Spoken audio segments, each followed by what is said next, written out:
തൃശൂർ അമല ആശുപത്രിയിലും സമരം തുടരുമെന്ന് യുഎൻഎ ലേബർ ഓഫീസ് നൽകിയ ഉറപ്പുകൾ പാലിക്കപ്പെട്ടില്ല എന്നതാണ് യുഎൻഎ പറയുന്നത്. സർക്കാർ നിയമനിർമ്മാണം നടത്തും വരെ സമരം തുടരുമെന്നും യുഎൻഎ അറിയിച്ചു. അനീഷ് ആന്റണി ചേരുന്നു വിവരങ്ങളുമായി. അനീഷ്, ഏതായാലും സമരം അവസാനിച്ചു എന്ന് വിവരം വന്നിരുന്നു. എന്നാൽ ഇപ്പോൾ ഈ സമരം തുടരുമെന്നതാണ് യുഎൻഎ അറിയിക്കുന്നത്. എന്തൊക്കെയാണ് മറ്റു വിവരങ്ങൾ? ലേബർ ഓഫീസർ യുഎൻഎ നേതാക്കൾക്ക് നൽകിയ കത്തിന്റെ അടിസ്ഥാനത്തിലാണ് യുഎൻഎ സമരം അവസാനിപ്പിച്ചതായി പ്രഖ്യാപിച്ചത്. ആ കത്തിൽ പറയുന്നത് 4000 മുതൽ 6000 രൂപ വരെ വർദ്ധിപ്പിച്ചു.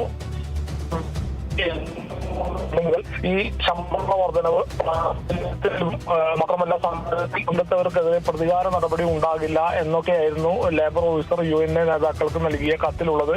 ഇതുമായി ബന്ധപ്പെട്ടുള്ള കാര്യങ്ങൾ അമല ആശുപത്രി മാനേജ്മെന്റ് ലേബർ ഓഫീസറുമായി നടത്തിയ ചർച്ചയിൽ അംഗീകരിച്ചു. ഇതേ തുടർന്നാണ് ഈ കത്ത് നൽകുന്നതെന്നുള്ള രീതിയിലുള്ള കത്താണ് യുഎൻഎ നേതാക്കൾക്ക് നൽകിയത്. ഇതോടെയാണ് യുഎൻഎ നേതാക്കൾ സമരം അവസാനിപ്പിച്ചതായി പ്രഖ്യാപിച്ചത്. പിന്നാലെയാണ് ആശുപത്രിയുടെ വാർത്ത പുറത്തു വന്നത്. യുഎൻഎയുടെ ആശുപത്രി പറയുന്നത് തരത്തിലുള്ള വാർത്തകൾ 100% തെറ്റാണ്. ജൂബിലിയും അമലയും ഇരു ആശുപത്രി മാനേജ്മെന്റുകളും ഒന്നിച്ചുള്ള ചർച്ചകളിൽ മാത്രമേ സമരവുമായി ബന്ധപ്പെട്ടുള്ള സമവായത്തിന് സാധ്യതയുള്ളൂ എന്നാണ് അമല ആശുപത്രി മാനേജ്മെന്റ് പുറത്തിറക്കിയ വാർത്താക്കുറിപ്പിൽ പറയുന്നത്. ഇതോടെയാണ് യുഎൻഎ നേതാക്കൾ അമല ആശുപത്രിയിൽ സമരം കടുപ്പിക്കാൻ തീരുമാനിച്ചത്. ഇടവുകളിൽ ഷോബി ജോസഫാണ് ഇത്തരത്തിൽ യുഎൻഎ സംസ്ഥാന പ്രസിഡന്റാണ് ഷോബി ജോസഫ്.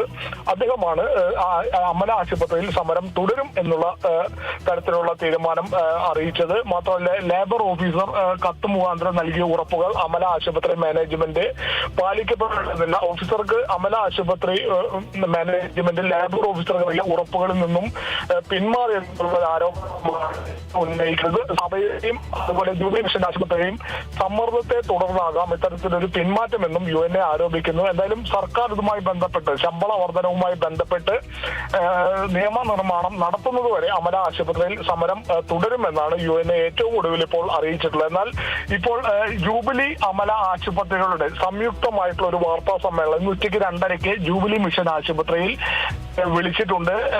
അതുമായി ബന്ധപ്പെട്ടുള്ള കാര്യങ്ങൾ വിശദീകരിക്കും. ഈ മാനേജ്മെന്റുകളും വിശദീകരിക്കും. അതുവഴിയാണ് ഇത്തരത്തിലൊരു വാർത്താ സമ്മേളനം കൂടി വിളിച്ചിട്ടുള്ളത്. എന്തായാലും വാർത്താ സമ്മേളനത്തിൽ എല്ലാവരും ഉറ്റുനോക്കുകയാണ്. യുഎൻഎ പ്രതിനിധികളും അതുപോലെ മാധ്യമപ്രവർത്തകർ ഉൾപ്പെടെ ഈ വാർത്താ സമ്മേളനത്തിൽ എന്താണ് ഇതുമായി ബന്ധപ്പെട്ട് ഇരു ആശുപത്രി മാനേജ്മെന്റുകൾക്കും വിശദീകരിക്കാനുള്ളതെന്നുള്ളൊരു കാര്യം കൂടി യുഎൻഎ അതുപോലെ തന്നെ മാധ്യമപ്രവർത്തകർ ഉറ്റുനോക്കുന്നുണ്ട്. എന്തായാലും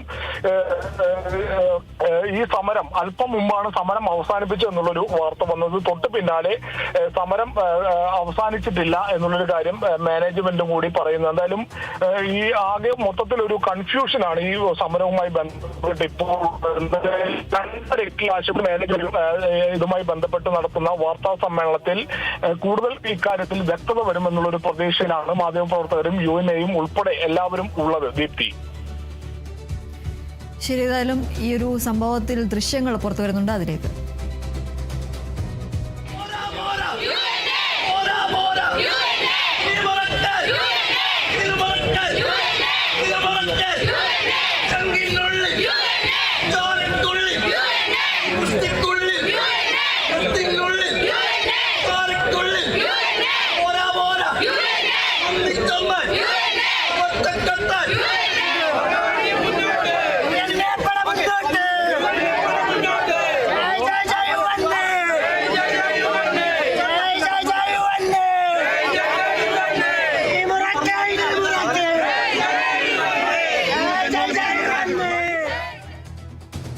ഏതായാലും തൃശൂർ അമല ആശുപത്രിയിലും സമരം തുടരും എന്നതാണ് യുഎൻഎ അറിയിച്ചിരിക്കുന്നത്. ലേബർ ഓഫീസ് നൽകിയ ഉറപ്പുകൾ പാലിക്കപ്പെട്ടില്ല എന്നതാണ് യുഎൻഎ പറയുന്നത്. അനീഷ് ആന്റണിയാണ് വിവരങ്ങൾ നൽകിയത്.